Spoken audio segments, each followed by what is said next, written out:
Aktiviti lasak sering menjadi pilihan terutama golongan muda untuk memenuhi masa terluang pada hujung minggu.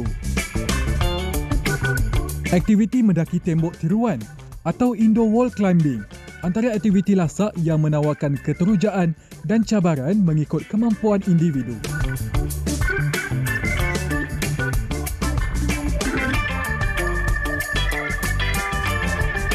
Kompleks sukan mendaki di Putrajaya ini mempunyai 5 zon yang merangkumi pelbagai tahap kesusahan seperti intermediate, expert dan advance. Bangunan berbentuk trapezoidal ini merupakan dewan mendaki berbumbung yang terbesar di rantau Asia. Abdul Rahman Hussein Al-Jazri atau lebih mesra dipanggil Aman, mula jatuh cinta dengan sukan lasak ini sejak 6 tahun lalu. Pemuda berusia 34 tahun ini pada awalnya merupakan seorang yang sangat takut pada ketinggian. Bagi mencabar ketakutan itu, dia mula melibatkan diri dalam aktiviti wall climbing sedikit demi sedikit untuk menyuntik keberanian dan keyakinan diri. Bagi saya, keseronokan dia ialah of course melawan ketakutan saya sendiri. Bila saya dapat overcome ketakutan tu, dia jadi satu pencapaian lah.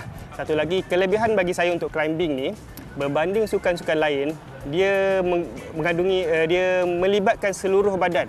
So setengah sukan mungkin dia akan melibatkan lebih kepada tangan ataupun hanya kaki saja. Tapi kalau sukan climbing ni, kita perlukan semua kaki, tangan dan juga kita punya kekuatan core kita. So jadinya saya rasa dekat situ climbing ni lebih menarik compared to sukan-sukan lain. Bukan sekadar kekuatan tangan dan stamina, keselamatan adalah perkara utama yang perlu dititik beratkan sebelum melakukan aktiviti ini. Pemantauan tenaga pengajar sangat disarankan sewaktu aktiviti memanjat sedang berlangsung bagi mengelakkan perkara yang tidak diingini berlaku. Aktiviti memanjat yang memerlukan tali, di mana kita memerlukan 2 orang dan juga tali. Antara sukannya ialah top rope ataupun lead.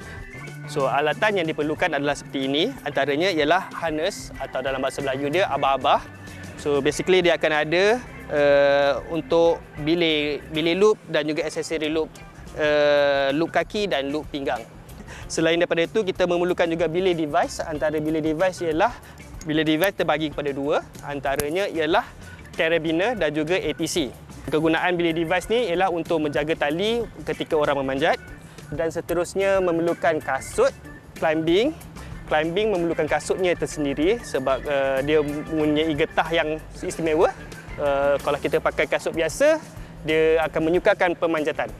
Bagi yang tangan cepat berpeluh, kita memerlukan kapur dan ini adalah chalk bag yang kita akan bawa semasa memanjat. Come on, strong. Okay.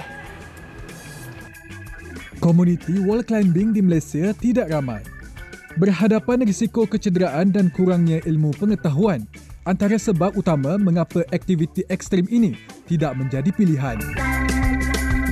Namun begitu, Aman serta rakan-rakannya berharap supaya komuniti ini dapat berkembang dan lebih ramai dapat merasai kepuasan memanjat hingga ke puncak. Dibandingkanlah dengan negara-negara jiran lain, kalau kita compare dengan Thailand, dengan Singapura, dengan juga Indonesia. Malaysia sebenarnya agak ketinggalan lah. Tapi harapan saya kalau lebih ramai orang yang akan join, akan datang untuk mencuba sekurang-kurangnya cuba sukan ni.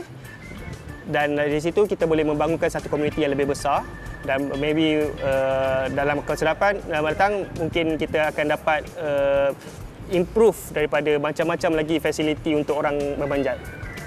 Melawan rasa gayat dan menambahkan keberanian diri.